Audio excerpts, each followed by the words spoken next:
Maintaining instrument currency can get confusing, especially once you've passed your checkride and you don't get to go through the farce every day. In this video, EcFlight will provide you with a guide to stay legal when flying inside clouds. To act as a pilot in command under IFR or in weather conditions less than BFR, you must be instrument current. This applies to both solo flights or those flights with passengers. To maintain currency in airplanes, a pilot must have performed and logged the following tasks within the 6 calendar months preceding the month of the flight. This includes 6 instrument approaches, holding procedures and tasks, and intercepting and tracking courses through the use of navigational electronic systems. Now, tracking and intercepting seems like an odd requirement. By doing an instrument approach, you'll be performing this task. So why is the FAA being so specific? The reason for this requirement is due to a few uncommon instrument approaches that don't require tracking and intercepting a course.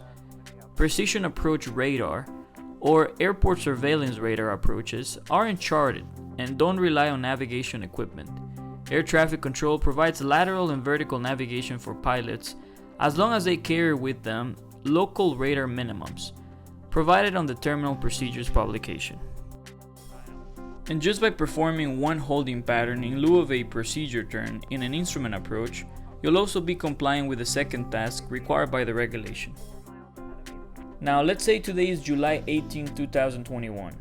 Your currency needs to happen within the preceding 6 calendar months, so you start counting back from June of 2021, which takes you to the beginning of your currency period, January 2021. If between January 1st and July 18th you log 6 instrument approaches, tracking and intercepting, and perform holding tasks, you're instrument current. If you haven't met currency requirements, you have another 6 calendar months to complete the tasks specified in 6157 before you'll have to complete an instrument proficiency check, which I'll explain in a bit. During this 6 months grace period, you cannot act as pilot in command under IFR or in conditions less than BFR, but you do have several options to regain currency. If you would like to know more information about the grace period, a letter of interpretation was provided by the Office of the Chief Counsel for Regulations, which can be found on the FAA website. Before we review these options, it's worth noting that locked approaches are always cumulative. If flying one instrument approach creates a cumulative sum of 6 locked approaches in the past 6 calendar months, that's all you need to fly.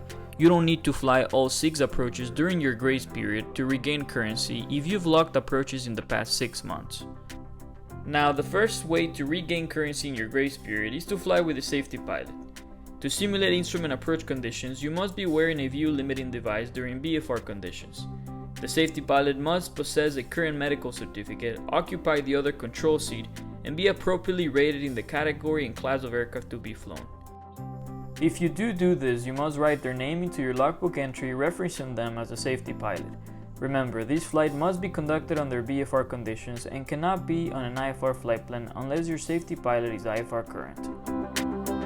The second option will be to fly with a CFI or CFII in actual or simulated conditions. And of course, the instructor on board must be instrument current in order to conduct the approaches in actual IMC. And lastly, if your grace period is over, the only way to regain currency is through an instrument proficiency check, which is very similar to an instrument checkride. You no longer have the option to go out and just fly with a safety pilot or CFI to meet the requirements. The check may be conducted by an examiner, company check pilot, or CFII, which will endorse you after you completed the examination. For a full list of requirements, you can refer to the back part of the instrument ACS, which shows a table with the required task to be completed on the IPC. Now, we're going to review 2 currency scenarios for practice. Let's say our pilot obtained his instrument rating on February 15th of the present year. He then logged 1 ILS approach on March, 3 RNAV approaches on April with a holding pattern, and 2 VOR approaches in June. Our pilot wants to conduct an IFR flight on September 1st. Is he current for the trip? The answer is yes, because from March 1st through September 1st, the preceding 6 calendar months, he logged 6 instrument approaches with tracking, intercepting, and holding. If our pilot did no approaches after his checkride in February, when would his currency have expired? On August 31st. Starting September 1st, our pilot will no longer be instrument current, considering that his checkride opened up 6 calendar months of currency, and he doesn't have any approaches and holdings locked between February and August. In order for a pilot to regain currency for October, what must he lock with a safety pilot? The answer is one instrument approach or a full IPC if desired. In our second scenario, our pilot performed his instrument checkride on the same date, February 15th. Based on the approaches locked, would he be current for a flight in October? The answer is no.